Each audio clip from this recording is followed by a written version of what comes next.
আসসালামু আলাইকুম, hello everyone, welcome to my channel. দেশ এবং দেশের বাহির থেকে যারা আমার এই ভিডিওটি দেখছেন তাদের জানাই আন্তরিক শুভেচ্ছা। আজকে আমরা আরো একটি বাসের ইতিহাস সম্পর্কে তুলে ধরবো এই ভিডিওতে। বাসটি হচ্ছে রাবিয়া পরিবহন। আসুন বিস্তারিত ভিডিও শুরু করা যাক।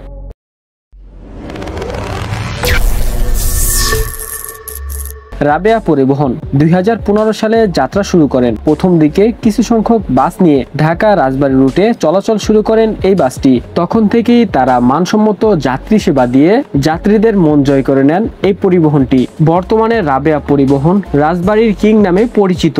এই বাসটি দীর্ঘ প্রায় 10 বছর ধরে যাত্রী সেবা দিয়ে আসছেন। 2018 সালে ঢাকা রাজবাড়ী ছাড়াও বিভিন্ন রুটে যাত্রীদের সার্ভিস দিতে শুরু করেন, যেমন পাংশা, খোকসা, কুমারখালী, বহরপুর, জামালপুর, নারোয়া ইত্যাদি। 2022 সালের দিকে রাবিয়া পরিবহন তাদের নিজস্ব ওয়েবসাইট চালু করেন এবং অনলাইন টিকিট বিক্রয় চালু করেন। রাবেয়া পরিবহনের বহরে সর্বমোট বাস রয়েছে 22 ইউনিটেরও বেশি সংখ্যক। তাদের বহরে যে সকল কোম্পানির বাস রয়েছে তা হলো হিনোয়েকে, ওয়ানজে, অশোক লিল্যান্ড, টাটা, নিশান, ইসুজু।